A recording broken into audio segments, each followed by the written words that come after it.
राधे राधे मित्रों। बिना स्वार्थ किसी की भलाई करने से हमारे साथ क्या होता है, आज की कहानी में हम यही सीखते हैं कि बिना स्वार्थ किसी की भलाई करने से हमारे जीवन पर इसका क्या प्रभाव पड़ता है।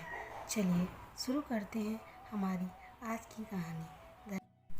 नियमित होने का घमंड कैसा। एक लकड़हारा रात दिन लकड़ियाँ काटता, मगर कठोर परिश्रम के बावजूद उसे आधा पेट भोजन ही मिल पाता था। एक दिन उसकी मुलाकात एक साधु से हुई।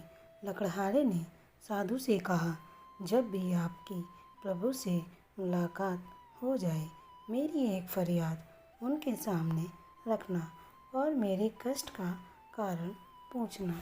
कुछ दिनों बाद उसे वह साधु फिर मिला। लकड़हारे ने उसे अपनी फरियाद की याद दिलाई तो साधु ने कहा कि प्रभु ने बताया है कि लकड़हारे की आयु 60 वर्ष है और उसके भाग्य में पूरे जीवन के लिए सिर्फ 5 बोरी अनाज है। इसलिए प्रभु उसे थोड़ा अनाज ही देते हैं ताकि वह 60 वर्ष तक जीवित रह सके। समय बीता, साधु उस लकड़हारे को फिर मिला तो लकड़हारे ने कहा, ऋषिवर, अब जब भी आपकी प्रभु से बात हो तो मेरी यह फरियाद उन तक पहुंचा देना कि वह मेरे जीवन का सारा अनाज एक साथ दे दें, ताकि कम से कम एक दिन तो मैं भरपेट भोजन कर सकूं। अगले दिन लकड़हारे के घर 5 बोरी अनाज पहुंच गया। लकड़हारे ने प्रभु ने धन को धन्यवाद दिया कि उसकी फरियाद कबूल कर उसे उसका सारा हिस्सा भेज दिया। उसने बिना कल की चिंता किए सारे अनाज का भोजन बनाकर फकीरों और भूखों को खिला दिया और खुद भी भरपेट खाया। लेकिन अगली सुबह उठने पर उसने देखा कि उतना ही अनाज उसके घर फिर पहुंच गया। उसने फिर गरीबी को खिला दिया, फिर उसका भंडार भर गया। यह सिलसिला रोज चल पड़ा और लकड़हारा लकड़ियाँ काटने की जगह गरीबों को खाना खिलाने में व्यस्त रहने लगा।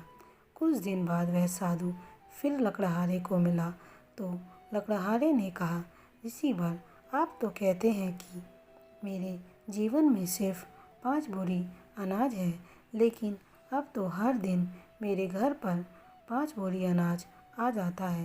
साधु ने समझाया, तुमने अपने जीवन की परवाह ना करते हुए अपने हिस्से का अनाज गरीब व भूखों को खिला दिया। इसीलिए प्रभु अब उन गरीबों के हिस्से का अनाज तुम्हें दे रहे हैं। किसी को भी कुछ भी देने की शक्ति हम में है ही नहीं। हम देते वक्त यह सोचते हैं कि जिसको कुछ दिया तो यह मैंने दिया। दान, वस्तु, ज्ञान, यहाँ तक कि अपने बच्चों को भी कुछ देते दिलाते हैं तो कहते हैं मैंने दिलाया। वास्तविकता यह है कि वो उनका अपना है।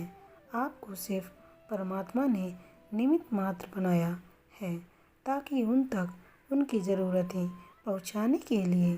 तो निमित्त होने का घमंड कैसा।